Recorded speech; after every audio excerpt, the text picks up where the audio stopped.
নমস্কাৰ পুৱাৰ শিৰোনামলৈ আপোনাক স্বাগতম ষ্টুডিঅত মই জয়ন্ত মাধৱ গোস্বামী আৰু পুৱাৰ শিৰোনামত আমি পুনৰ আৰম্ভণিতে আপোনাক জনাও কেৰালাৰ ভয়ংকৰ বিমান দুৰ্ঘটনাৰ খবৰ এক ভয়ংকৰ বিমান দুৰ্ঘটনাই আকৌ এবাৰ জুকাৰি গল সমগ্ৰ দেশক কেৰালাৰ কাজিকোডত সংঘটিত হল এই ভয়ংকৰ বিমান দুৰ্ঘটনাত পাইলট সহ নিহত হল 20 গৰাকীকৈ বিমান যাত্ৰী নিহত হয় ফ্লাইট কমান্ডাৰ দীপক ভি সাথে আৰু কো পাইলট অখিলেশ কুমাৰ এই দুৰ্ঘটনাত আহত হৈছে প্ৰায় শতাধিক যাত্ৰী ইয়াৰে 15 জনৰ অৱস্থা সংকটজনক বুলি জানিব পৰা হৈছে কোজিকোডৰ কাৰিপুৰস্থিত কেলিকাট বিমানবন্দৰত সংঘটিত হয় এই শোকাবহ বিমান দুৰ্ঘটনা বিমানবন্দৰত অৱতৰণ কৰাৰ মুহূৰ্তত দুৰ্ঘটনাত পতিত হয় এয়াৰ ইণ্ডিয়াৰ বিমানখন দুবাইৰ পৰা 190 গৰাকী যাত্ৰী লৈ কেৰালাত উপস্থিত হোৱাৰ সময়তে ৰানৱেত পিছলি দুৰ্ঘটনাত পতিত হয় এই যাত্ৰীবাহী বিমানখন দুৰ্ঘটনাত বিমানখন ভাঙি দুটুকুৰা হয় দিখণ্ডিত হৈ পৰে বিমানখন আৰু আহত হয় যাত্ৰীসকল ততাতৈয়াকৈ কাৰিপুৰ বিমানবন্দৰত উপস্থিত হয় 24খন এম্বুলেন্স আৰু চিকিৎসকৰ দল আহত যাত্ৰীসকলক এনডিআৰএফ আৰু চিআইএছএফৰ জোৱানৰ সহযোগত উদ্ধাৰ কৰি হাস্পতাললৈ প্ৰেৰণ কৰা হয় এক ভয়ংকৰ বিমান দুৰ্ঘটনাই 10 বছৰৰ পুনত আকৌ সংঘটিত হল অনুৰূপ দুৰ্ঘটনা জুকাৰি গল সমগ্ৰ দেশ 2010 বৰ্ষত সংঘটিত হৈছিল এনে এক ঘটনা মেংগালুৰুৰ টেবল টপ এয়াৰপোৰ্টত সংঘটিত হৈছিল এনে এক ঘটনা আৰু সেই ঘটনাৰ পুনৰাবৃত্তি 10 বছৰৰ অন্তত এইবাৰ কেলিকাট বিমানবন্দৰত সংঘটিত হল এই শোকাবহ দুৰ্ঘটনা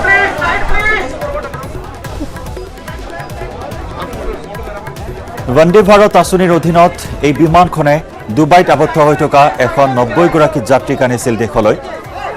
কৰোনা ভাইৰাছৰ বিভীষিকাৰ বাবে কৰোনা পেণ্ডেমিকৰ বাবে আবদ্ধ হৈ থকা যাত্ৰীসকলক ডুবাইৰ পৰা আনিছিল বন্দে ভাৰত আঁচনিৰ অধীনত এই যাত্ৰীবাহী বিমানখনে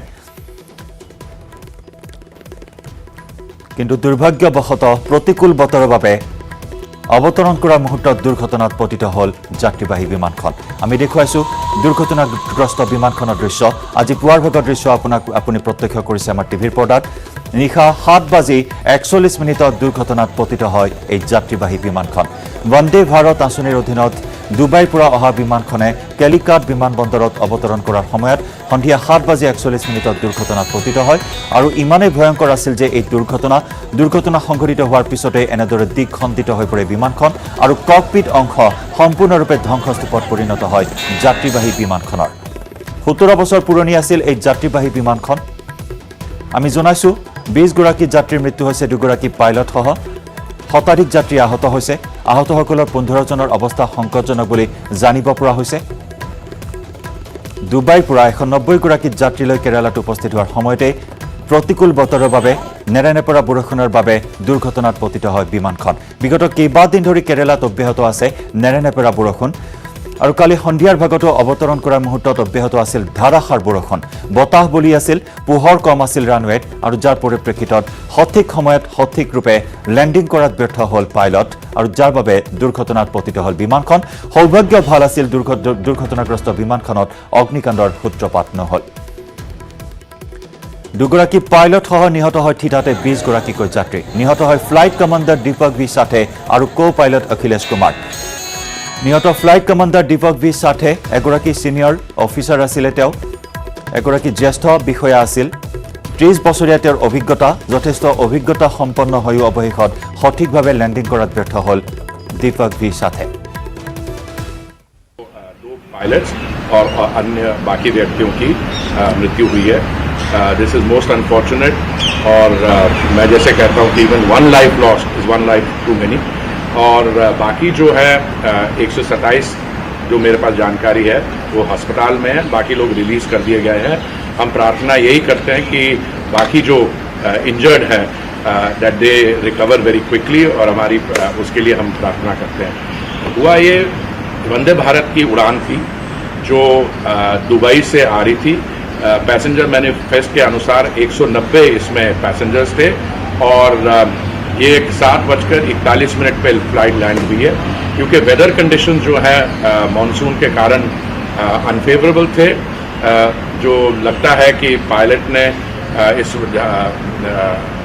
फ्लाइट को क्योंकि ये टेबल टॉप एयरपोर्ट है रनवे के अखीर तक रोकने की कोशिश की पर वो स्लिपरी कंडीशंस के कारण ये मिसहैप हुआ और 35 फीट की वहाँ ड्रॉप है इसलिए पर तुरंत जो रेस्क्यू लोग हैं हमारे फायर ब्रिगेड एम्बुलेंसेस बहुत ही जल्दी वहाँ पहुँच गए लोगों का भी सहयोग रहा है আৰু বিমান দুৰ্ঘটনাত নিহতলৈ শোক প্ৰকাশ প্ৰধানমন্ত্ৰী নৰেন্দ্ৰ মোদীৰ আহতৰ আশু আৰোগ্য কামনা প্ৰধানমন্ত্ৰী নৰেন্দ্ৰ মোদীৰ ইতিমধ্যে ঘটনা সন্দৰ্ভত কেৰালাৰ মুখ্যমন্ত্ৰীৰ সৈতে টেলিফোনিক বাৰ্তালাপ কৰাৰ কথা টুইট যোগে উল্লেখ কৰিছে আনহাতে কেন্দ্ৰৰ তৰফৰ পৰা সকলো ধৰণৰ সহায়ৰ আশ্বাস দিয়ে প্ৰধানমন্ত্ৰী নৰেন্দ্ৰ মোদীয়ে ইয়াৰ প্ৰধানমন্ত্ৰী মোদীৰ টুইট বিমান দুৰ্ঘটনাত নিহতলৈ শোক প্ৰকাশ প্ৰধানমন্ত্ৰী নৰেন্দ্ৰ মোদীৰ আহতসকলৰ আশু আৰোগ্য কামনা কৰে ইতিমধ্যে ঘটনা সন্দৰ্ভত কেৰালাৰ মুখ্যমন্ত্ৰীৰ সৈতে টেলিফোনিক বাৰ্তালাপ কৰি কেন্দ্ৰৰ তৰফৰ পৰা সকলো ধৰণৰ সহায়ৰ আশ্বাস প্ৰদান কৰে প্ৰধানমন্ত্ৰীগৰাকীয়ে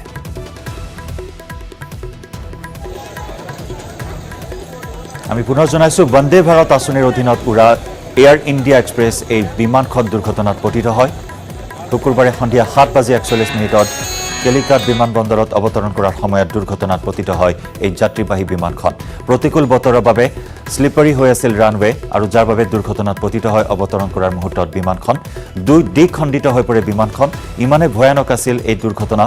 মুহূৰ্তৰ ভিতৰতে ককপিট অংশ ধ্বংসস্তূপত পৰিণত হয় আৰু দুগৰাকী পাইলটে থিতাতে প্ৰাণ হেৰুৱায় 20 গৰাকী যাত্ৰীসহ দুগৰাকী পাইলটৰ মৃত্যু হয় এই শোকাবহ দুৰ্ঘটনাত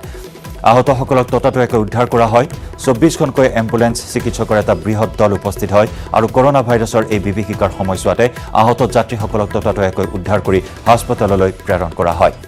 190 গৰাকী যাত্ৰী কৰোনা ভাইৰাছৰ বিভীষিকাৰ বাবে ডুবাইত আবদ্ধ হৈ থকা 190 গৰাকী যাত্ৰীক কঢ়িয়াই আনিছিল এই বিমানখনে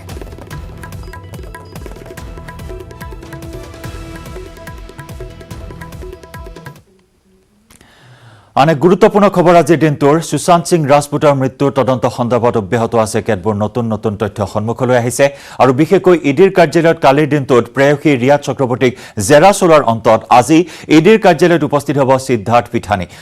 পিঠানী আছে সুশান্ত সিং ৰাজপুতৰ ঘনিষ্ঠ বন্ধু সিদ্ধাৰ্থ পিঠানীক ইডিয়ে জাৰি কৰিছিল সমন শুকুৰবাৰে ইডিৰ কাৰ্যালয়ত উপস্থিত হৈছিল ৰিয়া চক্ৰৱৰ্তী 11:25 ইডিৰ কাৰ্যালয়ত উপস্থিত হয় ৰিয়া ইডিয়ে ৰিয়াক 9 ঘণ্টা ধৰি সোধা পোছা চলায় ৰিয়াৰ সম্পত্তি সম্পৰ্কীয় সমগ্ৰ তথ্যৰ ওপৰত সোধা পোছা চলায় ইডিয়ে ৰিয়াৰ বেংক ডিটেইলছ সন্দৰ্ভতো সোধা পোছা কৰে ইডিয়ে ৰিয়াই সুশান্তৰ একাউণ্টৰ ধনেৰে ক্ৰয় কৰিছিল বহু সামগ্ৰী আনহাতে মুম্বাইত দুটাকৈ বিলাসী ফ্লেটো ক্ৰয় কৰিছিল ৰিয়াই সেই ফ্লেটৰ সকলো নথিপত্ৰ সন্দৰ্ভতো সোধা পোছা কৰা হয় ৰিয়াক ইফালে ৰিয়াৰ ভাতৃয়ে সুশান্তৰ ধনেৰে বিমান যাত্ৰা কৰাৰ তথ্যও সন্মুখলৈ আহিছে শুকুৰবাৰে ভাতৃ ইন্দ্ৰজিতে সম্পত্তিৰ তথ্য দাখিল কৰে ইডিৰ ওচৰত ভাতৃ ইন্দ্ৰজিত পিতৃ সৌবিক আৰু মাতৃ সন্ধ্যা চক্ৰৱৰ্তীৰ ওপৰতো ইডিয়ে সোধা পোছা চলায় সুশান্তৰ প্ৰাক্তন মেনেজাৰ শ্ৰুতি মোদীকো সোধা পোছা কৰে ইডিয়ে প্ৰায় 7 ঘণ্টা ধৰি সোধা পোছা চলায় শ্ৰুতি মোদীক সোমবাৰে ৰিয়াৰ পিতৃ সৌবিক চক্ৰৱৰ্তীক পুনৰ সোধা পোছা কৰিব ইডিয়ে লগতে ৰিয়াৰ ভাতৃ ইন্দ্ৰজিত চক্ৰৱৰ্তীকো পুনৰ সোধা পোছা কৰিব ইডিয়ে ইতিমধ্যে সিবিআইয়ে 6 গৰাকীৰ বিৰুদ্ধে ৰুজু কৰিছে গোচৰ সুশান্ত সিং ৰাজপুতৰ প্ৰেয়সী ৰিয়া চক্ৰৱৰ্তী তেওঁৰ ভাতৃ পিতৃ মাতৃ মেনেজাৰ শ্ৰুতি মোদী আৰু প্ৰাক্তন মেনেজাৰ মিৰাণ্ডাৰ বিৰুদ্ধে ৰুজু কৰা হৈছে গোচৰ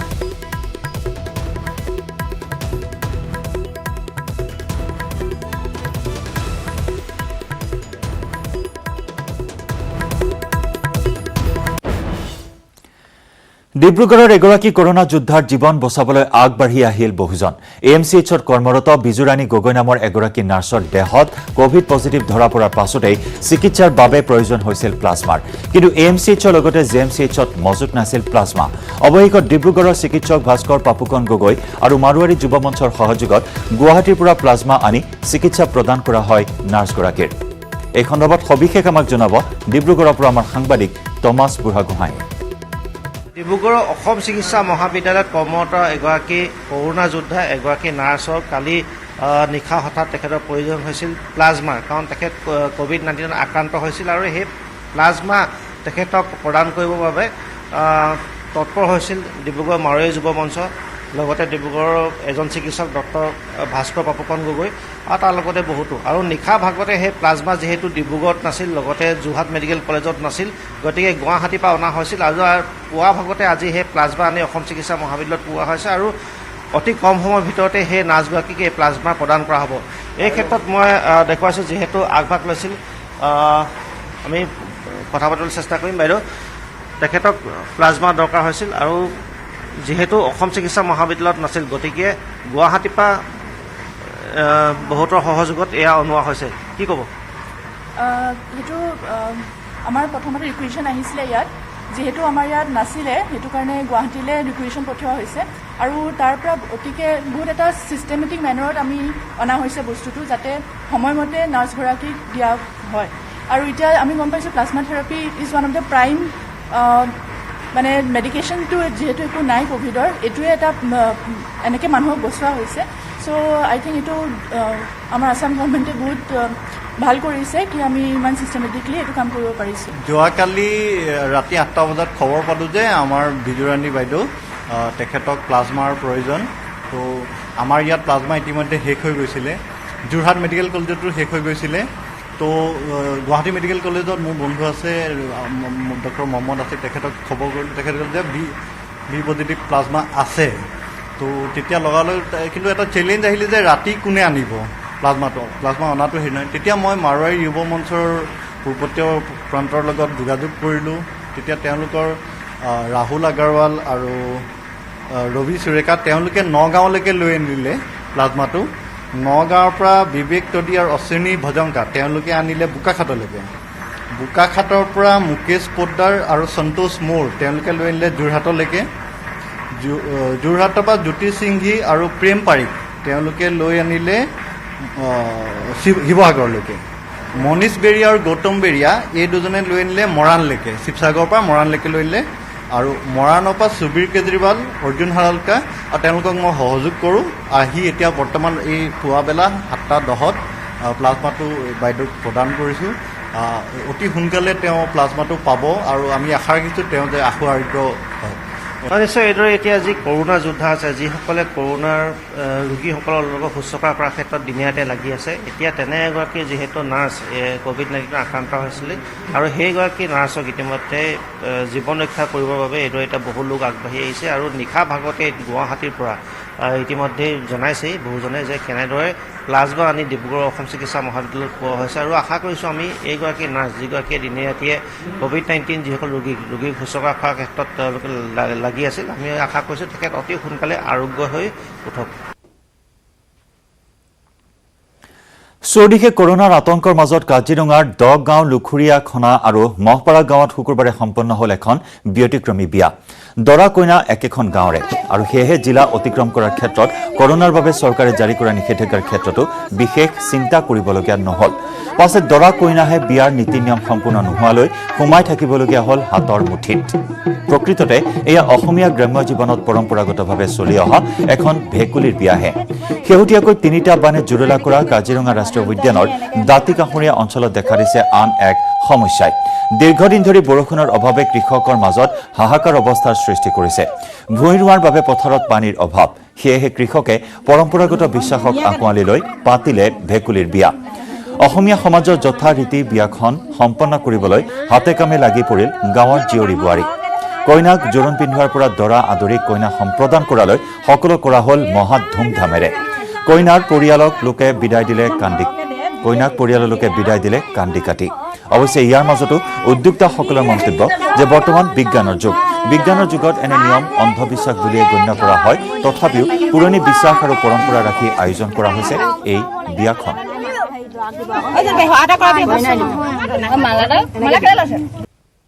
বিগত বছৰ 3টা বানে আমাৰ কাজিৰঙাবাসীক জুলুৱা কৰিলে তেতিয়া তাতে আকৌ এতিয়া আপোনাৰ মানে খেতি পথাৰ কৰিবলৈ পানী নাই পথাৰ খৰাং হৈ গৈছে বৰষুণ নাই হেতুকে মানে আমি ধৰক আমাৰ এতিয়া আমি নিৰুপায় হৈছোঁ মানে ধৰক আগতে এটা নিয়ম আছিল আমাৰ ককা আইতাহঁতে এইবিলাক কৰে আৰু দেখিছিলোঁ আমি যে এনেকৈ বৰষুণ নাইকিয়া হ'লে আপোনাৰ ভেকুলী বিয়া পাতিব লাগে যদিও আজি বিজ্ঞানৰ যুগ বিজ্ঞানে এইটো মানি নলয় তথাপিও আমি মানে কি বিপদত পৰি তৰা ধৰিলে তৰা ছিগে নৰা ধৰিলে নৰা ছিগে আমি মানে যিকোনো উপায় পৰিত্ৰাণ পাবলৈহে আমি এইটো ব্যৱস্থা কৰিছোঁ হয় দৰা ওচৰৰে কইনা ওচৰৰে এয়া ওচৰতে নিয়ম কৰা হ'ল আৰু দৰা কইনা মানে আমাৰ অসমীয়া সমাজৰ যিটো নিয়ম পানী তোলাৰ পৰা আদি কৰি যিখিনি অসমীয়া সমাজৰ নিয়ম তেনেকেই কৰা হৈছে দৰা কইনা হয় মানে কি হয় দৰাও ভেকুলী আচলতে যি পৰম্পৰা আগৰ গাঁৱৰ নিয়ম আছিলে বৰষুণ নিদিলে মানে পথাৰত খেতি কৰিব নোৱাৰা হ'লে এনেকৈ ভেকুলী বিয়া পাতে বুলি আগতেও শুনি আহিছোঁ সৰুতেও দেখিছোঁ সেয়া একে নিয়ম অনুসৰি গাঁৱৰ জ্যেষ্ঠজনক লৈ পেলাই এনেকৈ ভেকুলী বিয়া পতা হ'ল আজি আৰু খবৰৰ ধাৰা অব্যাহত ৰাখিম পুৱাৰ শিৰোনামত লৈছো এটি চমু বাণিজ্যিক পিছত এইবাৰ প্ৰখৰ ৰ'দত শালিধানৰ পথাৰত চিৰাল ফাঁট বৰষুণৰ অভাৱত চিৰাল ফাঁট মেলিছে নগাঁৱৰ পশ্চিমাঞ্চলৰ বিশেষকৈ ঢিং বটদ্ৰৱা ৰাইডঙীয়া জাজৰিকে ধৰি শ শ হেক্টৰ কৃষিভূমি কেৱল চিৰাল ফাঁটেই নহয় প্ৰখৰ ৰ'দৰ ফলত নষ্ট হৈছে শস্য বৰষুণ নোহোৱাত সপ্তাহটোৰ ভিতৰতে তছ নছ হৈ গৈছে কৃষকৰ আশাৰ সপোন লকডাউনৰ সময়ত ঋণ কৰি কষ্টেৰে কৰা খেতিডৰাত প্ৰকৃতিৰ কোপত দৃষ্টি পৰাত এতিয়া মূৰে কপালে হাত দিছে কৃষক ৰাইজে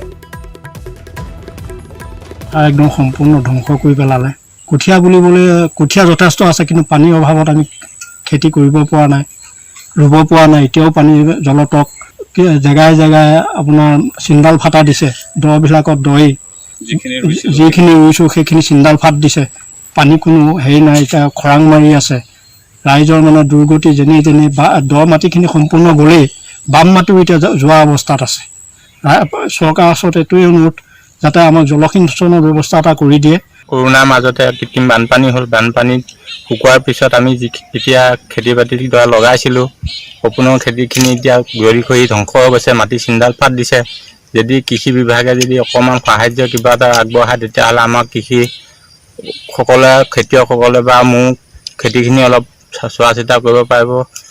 সেয়ে মই চৰকাৰৰ ওচৰত অনুৰোধ জনাইছোঁ যাতে আমাক কৃষিখিনি ভাল হ'বৰ বাবে কিবা ব্যৱস্থা গ্ৰহণ কৰে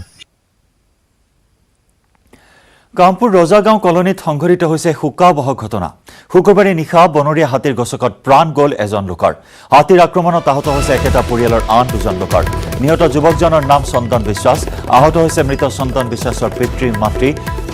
বাবলু বিশ্বাস আৰু পান্না বিশ্বাস বন্যাহস্তীৰ গছকত গুৰুতৰভাৱে আহত পান্না বিশ্বাসক ইতিমধ্যে উন্নত চিকিৎসাৰ বাবে নগাঁৱলৈ প্ৰেৰণ কৰা হয় বিগত কেইবাদিন ধৰি কাজিৰঙাৰ পৰা অহা এটা বনৰীয়া হাতীৰ জাকে উপদ্ৰৱ চলাই আহিছে অঞ্চলটোত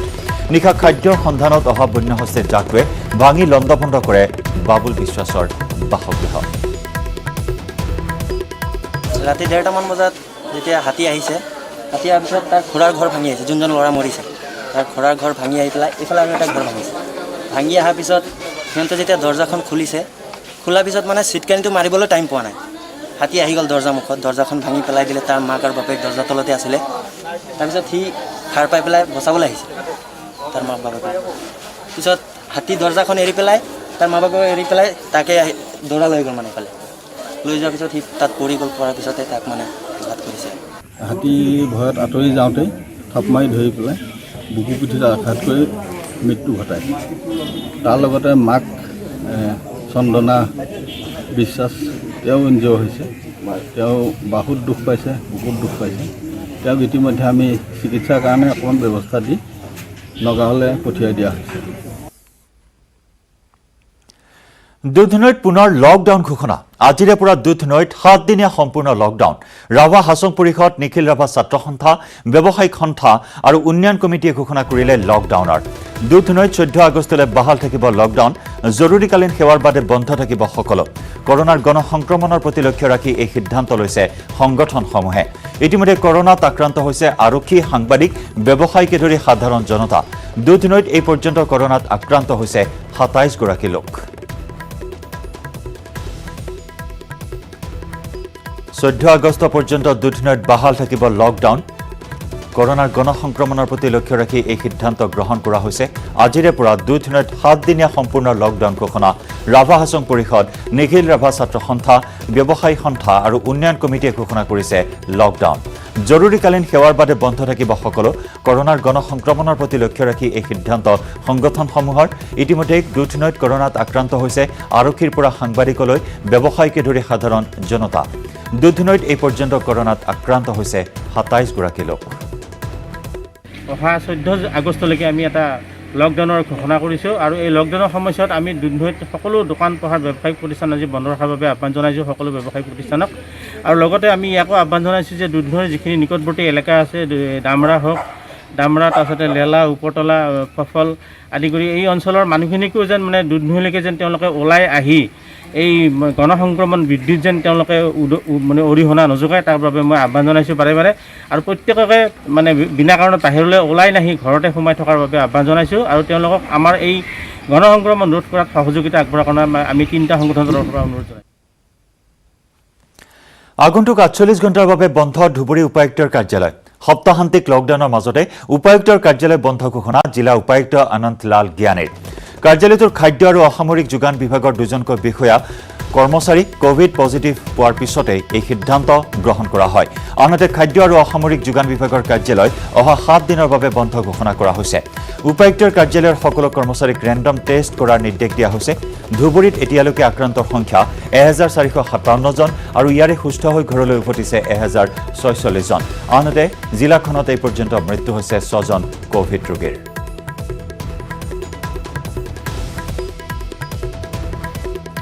শোণিতপুৰৰ বৰচলাত শোকাবহ ঘটনা বিলত গা ধুবলৈ গৈ এজন যুৱকৰ হলিল সমাধি মৃত যুৱকজনৰ নাম ৰূপন মালাকাৰ বন্ধুৰ সৈতে বিলত গা ধুবলৈ গৈছিল ৰূপনে বিলত গা ধুই থকাৰ সময়তেই সংঘটিত হয় এই শোকাবহ ঘটনা ইপিনে অনিল নামৰ আন এজন যুৱকক জীৱন্তে উদ্ধাৰ কৰিছে এগৰাকী নাৱৰীয়াই অৱশ্যে নাৱৰীয়াজনে উদ্ধাৰ কৰিব নোৱাৰিলে ৰূপনক পৰৱৰ্তী সময়ত ৰাইজে নাৱেৰে অভিযান চলাই উদ্ধাৰ কৰে ৰূপম মালাকাৰৰ মৃতদেহ দুটা ল'ৰা আহিছিলে দুই বন্ধু আমাৰ বৰচলা বিলত গা ধুবৰ কাৰণে নাও লৈ আহি নাও এৰি কিনি গা ধুব নামিছে সাঁতুৰিব নোৱাৰিলে ভালকৈ এটা ডুবিলে এটা ডুবা চাই মই যাই কিনি উঠালোঁ আৰু এটাৰ নাম অনিল দাস এটাৰ নাম ৰূপন নাওখন এৰি দিয়ে তেওঁলোকে গা ধোৱা সময়ত এনেকুৱা সময়ত বতাহ এজাক আহে বতাহ এজাকে নাওখন হাতৰ পৰা ছুটিয়াই লৈ যায় এৰিয়াই লৈ যোৱাৰ পিছত দুজনে সাঁতুৰি ভাগৰ লাগি পেলাই এজন তলত সোমাই যায় আৰু এজন হেৰি কৰি থাকোঁতে লগৰে এজন ওচৰৰে গাঁৱৰে এজন নাৱৰীয়াই তেওঁক বহু কষ্ট কৰি আহি তেওঁক মানে উদ্ধাৰ কৰে আৰু দ্বিতীয়জনক উদ্ধাৰ কৰিব পৰা নগ'ল কাকপথাৰৰ খেৰজানত ড্ৰাগছসহ এজনক আটক মৰাণ ছাত্ৰ সন্থাই নিশা অভিযান চলাই ড্ৰাগছসহ আটক কৰে সৰবৰাহকাৰীটোক ধৃত সৰবৰাহকাৰীটোৰ নাম মানস বৰুৱা পৰৱৰ্তী সময়ত ধৃত লোকজনক আৰক্ষীক সমজাই দিয়ে মৰাণ ছাত্ৰ সন্থাই আনহাতে ড্ৰাগছ সৰবৰাহত টঙনা আৰক্ষী চকীৰ গোহাঁই উপাধিৰ এজন বিষয়াও জড়িত থকাৰ অভিযোগ মৰাণ ছাত্ৰ সন্থাৰ দীৰ্ঘদিন ধৰি অঞ্চলটোত চলি আহিছে মদ ভাং কানি ড্ৰাগছ আদিৰ ৰমৰমীয়া বেহা কাকপথাৰৰ খেৰজানত ড্ৰাগছসহ এজনক আটক কৰা হয় মৰাণ ছাত্ৰ সন্থাই নিশা অভিযান চলাই ড্ৰাগছসহ আটক কৰে সৰবৰাহকাৰীটোক ধৃত সৰবৰাহকাৰীটোৰ নাম হৈছে মানস বৰুৱা পৰৱৰ্তী সময়ত ধৃত লোকজনক আৰক্ষীক সমজাই দিয়ে মৰাণ ছাত্ৰ সন্থাই আনহাতে ড্ৰাগছ সৰবৰাহত টঙনা আৰক্ষী চকীৰ গোহাঁই উপাধিৰ এজন বিষয়া জড়িত থকাৰ গুৰুতৰ অভিযোগ উত্থাপন কৰিছে মৰাণ ছাত্ৰ সন্থাই অৰ্থাৎ আৰক্ষীৰ ছত্ৰছায়াত এনেধৰণৰ বেহা অব্যাহত থকাৰ তথ্য এই মুহূৰ্তত মৰাণ ছাত্ৰ সন্থাই লাভ কৰা বুলিও জানিব পৰা হৈছে দীৰ্ঘদিন ধৰি অঞ্চলটোত চলি আহিছে মদ ভাং কানি ড্ৰাগছ আদিৰ দৰে ৰমৰমীয়া বেহা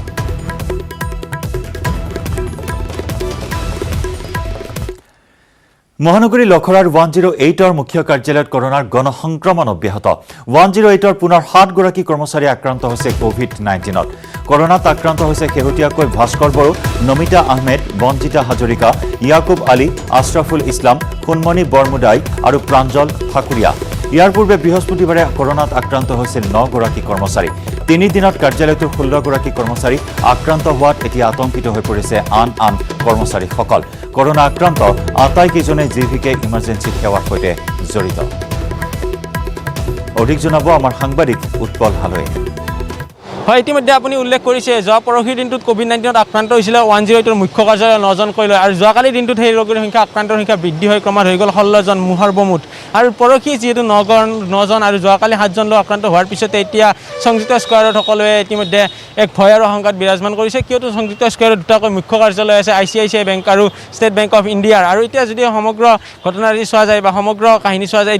বিগত দুটা দিনত আক্ৰান্ত হৈছে 16 জনকৈ লোক আৰু 108ৰ যিসকল লোক আছে বা সেনানী আছে তেখেতসকলে যিখন যুদ্ধ এই যুদ্ধখনত তেখেতসকলে সন্মুখৰ পৰা নেতৃত্ব দিয়েছিলে কৰোনাৰ বিশেষকৈ তেখেতসকললৈ প্ৰথম ফোন কল আহে আৰু ইয়াৰ পৰা কোন স্থানলৈকে কোনখন বাহন যাব কোনখন বাহনত কোনজন পেচেণ্ট যাব তেখেতসকলে নিৰূপণ কৰে বা কোনখন কোভিড কেয়াৰ হস্পিটেললৈ নিয়া হ'ব সকলো তেখেতসকলে নিৰূপিত কৰে আৰু তাৰ পৰৱৰ্তী পৰ্যায়তে প্ৰথম দিনা যিহেতু 9 জন লোক আক্ৰান্ত হৈছিলে কোভিড-19ত আৰু যোৱাকালি দিনটোত 7 জনকৈ লোক কোভিড-19ত আক্ৰান্ত হৈছিলে সেয়েহে এতিয়া যি চোৱা যায় সৰ্বমুঠ আক্ৰান্ত লোকৰ সংখ্যা 16 জন আৰু ইতিমধ্যে তাৰে ভিতৰত যিহেতু প্ৰায় 200তকৈ অধিক লোকে কামত নিয়োজিত হৈ থাকে 108ৰ মুখ্য কাৰ্যালয় তেখেতসকলৰ মাজতো ভয়ংকাৰ বিৰাজমান কৰিছে কিয়নো এতিয়া গোটেই কাৰ্যালয়টো চেনিটাইজৰ ক্ষেত্ৰতে হওক বা কি ধৰণৰ ব্যৱস্থা লয় বা কেনেদৰে গোটেই কামখিনি কাম কাজখিনি কিদৰে সুচাৰুৰূপে চলাই নিয়ে সেয়া লক্ষণীয় আৰু ইয়াৰ সমান্তৰালভাৱে মই পুনৰ উল্লেখ কৰিছোঁ যে লখৰাত থকা 108ৰ মুখ্য কাৰ্যালয়টো আছে 3য় মহলাত আৰু তাৰ বিপৰীতে 2য় আৰু 4ৰ্থ মহলাত আছে দুটাকৈ মুখ্য কাৰ্যালয় ICICI বেংক আৰু ষ্টেট বেংকৰ মুখ্য কাৰ্যালয় মোৰ সৈতে সংযুক্ত স্কোৱাৰৰ কিছু সামগ্ৰিক দৃশ্য দেখুৱাবলৈ আহ্বান জনাইছোঁ আৰু এয়া হৈছে সংযুক্ত স্কোৱাৰৰ মুখ্য কাৰ্যালয়ৰ দৃশ্য আৰু 108ৰ মুখ্য কাৰ্যালয় এনেদৰে 3টাতকৈ অধিক কাৰ্যালয় আছে আৰু এই মুহূৰ্তত নিউজ 18 অসম নৰ্থ ইষ্টৰ দৰ্শকসকলক যিগৰাকী 7জনকৈ লোক আক্ৰান্ত হৈছে COVID-19ত তেখেতসকলৰ নাম জনাই দিবলৈ চেষ্টা কৰিছোঁ ভাস্কৰ বড়ো নমিতা আহমেদ বঞ্জিতা হাজৰিকা ইয়াকুব আলী আশৰাফুল ইছলাম সোণমণি বৰভূঞা আৰু প্ৰাঞ্জল ঠাকুৰীয়া এই 7গৰাকীকৈ লোক যোৱাকালি দিনটোত আক্ৰান্ত হৈছে COVID-19ত ইয়াৰ পূৰ্বে 9জনকৈ লোক যোৱা পৰহি দিনটোত আক্ৰান্ত হৈছিল আৰু এতিয়া যদি সমগ্ৰ তথ্য চোৱা যায় COVID-19ত 108ৰ যিখন যুঁজ আছে বা সন্মুখৰ পৰা যুঁজি আছে COVID-19ৰ সেই যুঁজখনত 108ৰ মুখ্য কাৰ্যালয় প্ৰায় 16জনকৈ লোক COVID-19ত আক্ৰান্ত হৈছে আৰু এতিয়া সংযুক্ত স্কোৱাৰৰ সকলোৱে ভয় আৰু আশংকাই বিৰাজ কৰিছে কিয়নো যিহেতু ICICI বেংকৰ মুখ্য কাৰ্যালয় আছে ষ্টেট বেংকৰ মুখ্য কাৰ্যালয় আছে কিন্তু আজি শনিবাৰ আৰু দেওবাৰ আৰু ইয়াৰে সৈতে সামৰিছোঁ আজিৰ পুৱাৰ শিৰোনাম